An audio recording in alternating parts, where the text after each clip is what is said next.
দেশের বিভিন্ন জেলার পাশাপাশি বরিশালেও আশঙ্কাজনক হারে বাড়ছে ডেঙ্গু আক্রান্ত রোগীর সংখ্যা। বরিশাল শেরেবাংলা মেডিকেল কলেজ হাসপাতালে ডেঙ্গু আক্রান্ত রোগীর জন্য চালু করা হয়েছে আলাদা ওয়ার্ড, যেখানে চিকিৎসা নিচ্ছেন ডেঙ্গু আক্রান্ত রোগীরা। বেড সংকট থাকায় অনেককেই চিকিৎসা নিতে হচ্ছে মেঝেতেও।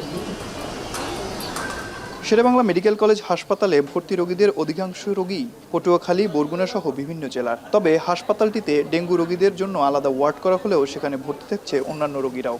এতে সংক্রমণ ছড়িয়ে পড়ার আতঙ্ক বিরাজ করছে রোগীদের মাঝে। এখন সব মিশিয়ে রাখে, অন্য রোগীও ডেঙ্গু রোগী রয়ে, এটা আমাকে আক্রান্ত, মানে আমরা ভয়ে আছি। আমি আইসি নিউমোনিয়া রোগের জন্য, এখানে ডেঙ্গু এদেরকেও ওই জায়গায় রাখছে, তাদের আমাদের তো কোনো আলাদা কোনো ইয়ে নাই।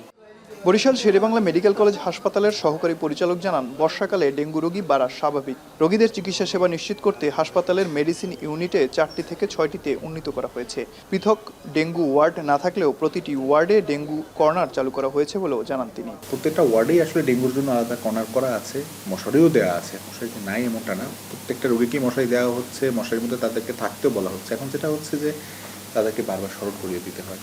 এটা মানুষেরও সচেতনতা দরকার যে একজন ডেঙ্গু রোগী আমাকে মশারির মধ্যে থাকতে হবে। এটা তো একজন প্রাপ্তবয়স্ক লোককে কিন্তু আমরা ফোর্স কতবার করতে পারি, আমরা বারবার তাদেরকে রিকোয়েস্ট করি। এদিকে সিটি কর্পোরেশন বলছে, ডেঙ্গুর সংক্রমণ কমাতে পরিষ্কার পরিচ্ছন্নতা কার্যক্রম চলমান রয়েছে। এছাড়া নগরীর 30টি ওয়ার্ডে পর্যায়ক্রমে হ্যান্ড স্প্রে ও ফগার মেশিনের মাধ্যমে ডেঙ্গু প্রতিরোধ কার্যক্রম অব্যাহত রাখা হয়েছে। স্প্রে করার পরে ড্রেন বা ময়লা আবর্জনা যেখানে জঙ্গল টঙ্গল থাকে সব জায়গায় আমরা স্প্রে করছি।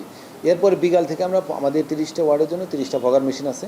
এই ফগার মেশিনগুলোতে আমরা পর্যায়ক্রমে সারা ওয়ার্ড, মানে সারা সিটির ভিতরে আমরা ফগার মেশিন দিয়ে ফগিং করছি, অর্থাৎ এই মশাগুলো ধ্বংস করার জন্য সর্বোচ্চ চেষ্টা করে যাচ্ছি।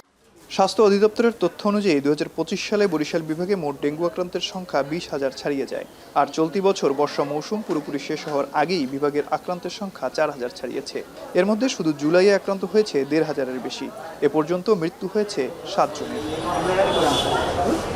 অমিত হাসান, এখন বরিশাল।